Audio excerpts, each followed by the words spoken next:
Welcome back to the Radiant You podcast.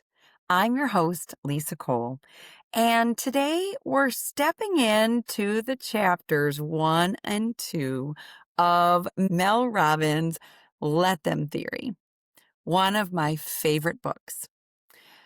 This is the place where awareness meets freedom and peace starts to take root. Before we begin, take a moment to get settled.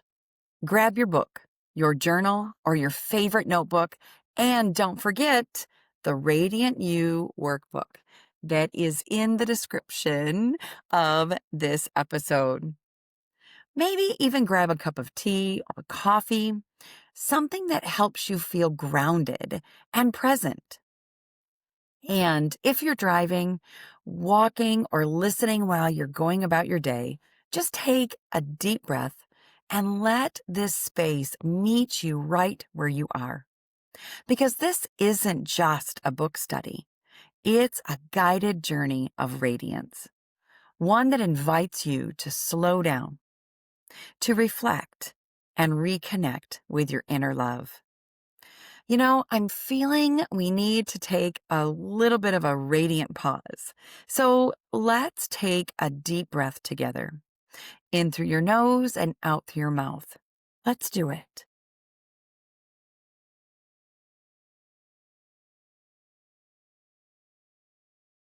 Let go of the day, the noise, and the pressure to get it right. You've already shown up, and that's where radiance begins. So let's start right in with Mel. She opens this particular chapter with a truth that stopped me in my tracks. On page 17, she writes, "The problem isn't you. The problem is the power you unknowingly give to other people." Isn't that so true? Most of us don't mean to give away our peace. It happens slowly, in small, familiar ways, by over-explaining, over-caring, and over-controlling. We end up exhausted and anxious, wondering why we feel so powerless. Mel illustrates this perfectly through her story about her son's prom. The plans fell apart, emotions ran high, and she found herself pulled into the drama, trying to fix and smooth everything over. Then her daughter gently said, "Mom, Mom, let him figure it out. Let him." And in that moment, Mel realized peace doesn't come from perfect outcomes. It comes from stepping back and letting others live their own stories while you stay grounded in your own. And that's where the let them theory begins, in the space between caring and control. So something happened while I was researching and getting prepared for this wonderful season, brand new, and it's different for me. But something happened that kind of shook me a little bit. I overheard someone say, "Whatever." And then another person said, "Whatever." And they were in totally two different contexts. And it got me thinking about that word, whatever, versus let them, let me. So I had to do a little bit more research because it kind of was a head scratcher for me. That saying whatever, it absolutely feels familiar, right? And on the surface, whatever and let them both sound like surrendering, but they carry completely different energies. Whatever is reactive. It's often a shrug of exhaustion or frustration. And that's what I had heard the first time that I heard whatever. And the second time, it almost felt like it was an avoidance, you know? And truly, it is a way to avoid feeling the sting of disappointment. It says, I'm done. But what it really means is, I'm hurt. And we can go into that really deep. But I want us to focus on the let them. So the let them, on the other hand, is active. It's peaceful. It's calm awareness. It says, I'll stay grounded in who I am while letting others be who they are. Mel explains this shift beautifully on page 31 when she introduces the second, even more crucial step, let me. In chapter 2, we unpack both the let them and the let me, exploring the science and the psychology behind each. That's the missing piece. Let them helps us release control. Let me helps us take responsibility. On page 37, she admits, I felt that fear a lot in my life. Fear that if I didn't make things happen, I'd be forgotten. Fear that I wouldn't be liked or accepted. Fear that without me at the helm, things would unravel. That fear, that if I don't hold this together, it will all fall apart. Energy lives deep in many of us. It's why we overextend, overthink, and overdo. But Mel reminds us that control is an illusion. On page 38, she writes, try to control something you can't, and the more anxious and stressed out you will become. Control doesn't calm you, it consumes you. On page 39, she reframes everything.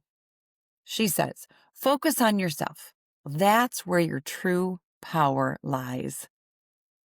And she explains that let them isn't the same as let it go, or the whatever that I was referring to earlier as I was doing my research.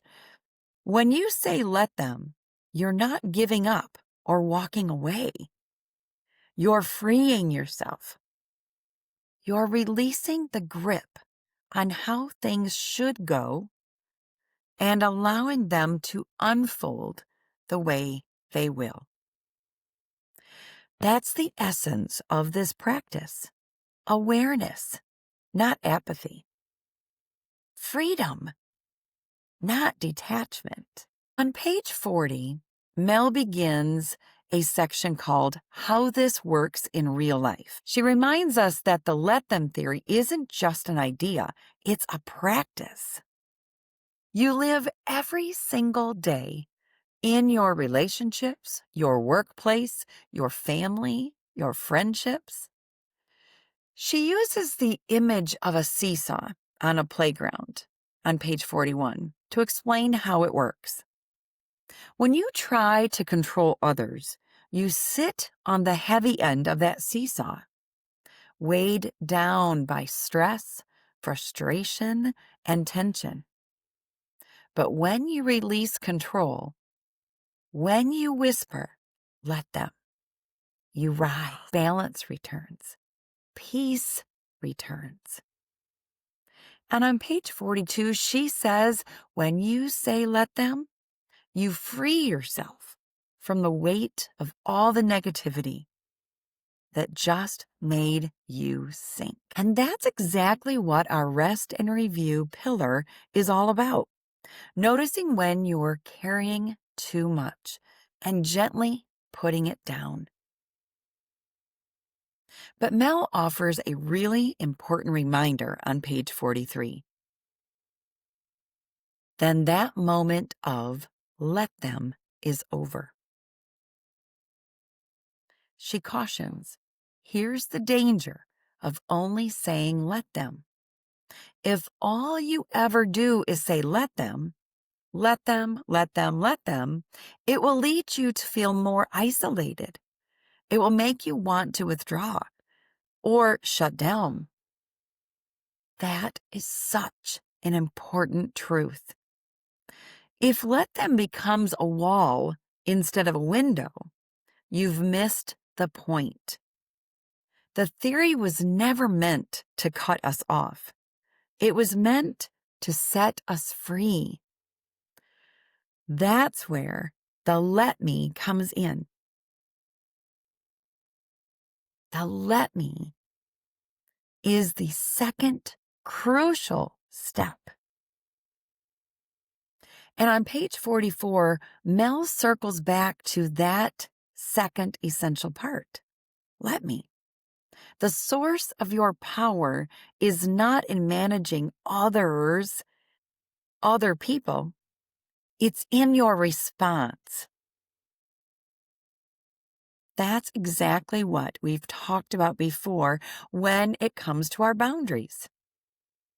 The only thing that we can truly control is what we say, do, and allow.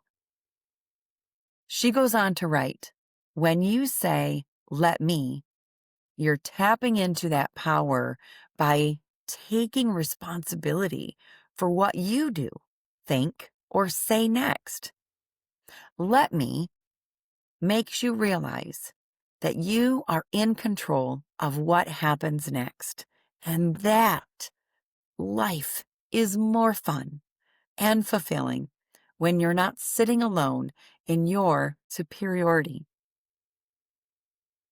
That's the let me shift. It turns awareness into action. It invites curiosity, humility, and re-engagement. So as you move through your days, practice both. Let them. Release what isn't yours. Let me. Return to what is.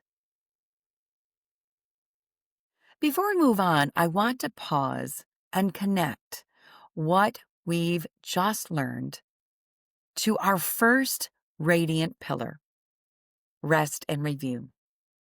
Rest is about creating space. It's the stillness that helps you breathe again after carrying too much. Review is about awareness and reflection. Gently asking yourself, what's mine to hold and what can I release? When you practice both together, you stop reacting and start responding. And that's exactly what Mel is teaching here. Let them creates rest, and let me creates reflection and review. Together, they restore your radiance. Before Mel moves on page 47, she gives two very important warnings. First, people often ask, can the let them theory apply to children? She says yes, but with some very important caveats. For this book, she focuses on adults, but she includes a special guide at the end just for children, teens, and young adults. That distinction matters because awareness and boundaries look different in every stage of life. Her second warning might surprise you. It's about loneliness. On page 47, she writes, this is a crucial, critical point. Some people have shared that they feel lonely after using the let them theory. If you are feeling this way, it's a sign that you're applying the theory incorrectly. She reminds us that the let them and let me must go hand in hand. Without the second step, let me, you'll find yourself disconnected rather than empowered. Mel continues and says, as your friend, I feel obligated to warn you that if all you do is say let them, you're going to find yourself without a lot of friends, without a lot of social plans, and confused as to why the theory isn't working. She clarifies, let them is not an excuse to stop answering your phone, to shrug your shoulders, to refuse to talk it out with a friend or family member who is hurt, or to stay in a situation that hurts you. She ends this part with such grounding wisdom. The theory is here to make your life better, not worse. So she says, I'm reminding you to always remember to say, let me, because that is the part that will change your life. Then she previews where the book and our podcast journey will go next. In the next several episodes, we'll explore the 4 core areas of life where the let them theory creates the biggest and most immediate positive impact. Managing stress, fearing others, fearing other people's opinions, dealing with someone else's emotional reactions, and overcoming chronic comparison. And that's exactly where we'll go together too, through the Radiant You pillars of rest, release, and refocus. When I share this book with my clients, I ask them to go back through and highlight the let me. And as I was going through my research and getting ready to do my second podcast of this season, I remembered how important that let me is. And as I went back through with one of my clients the very first time of going and researching the let me part, and as I circled, I absolutely found myself saying, well, I missed it. The first time I read the book, I missed that part. So I can see where some of my clients came back to me and said, okay, it's a great book, but, I really didn't get it. Or it's a great book, but I felt a little off afterwards. Or I felt lonely, or it just caused more conflict in myself. So going back after you've gone through all of this, if you are feeling that, go back and highlight the let me's and really focus in on what you need to do next. So that leads me to a few questions, reflecting and reviewing. So here's one. Where am I giving away my peace by trying to manage what's not mine? What shifts in me when I say both, let them and let me? How can I practice awareness instead of avoidance?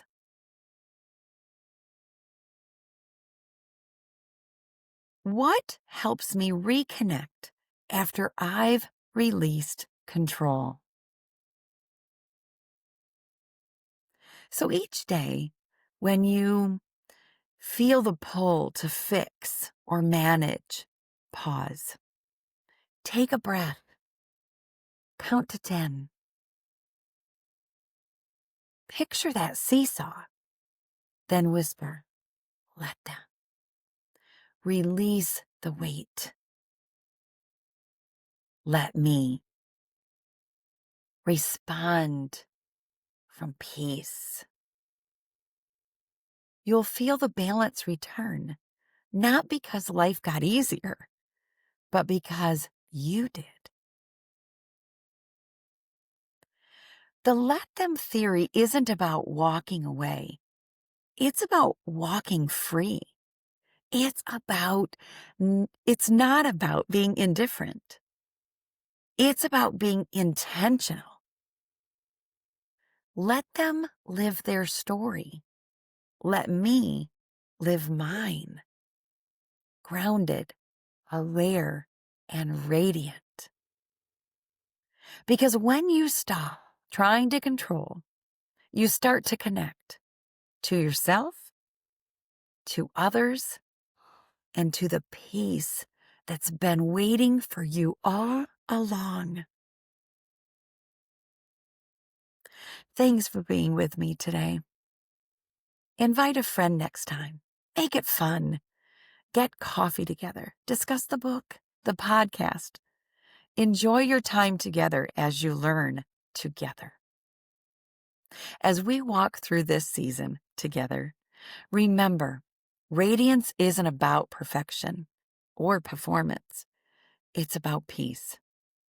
It's about growth. It's about shining inside out.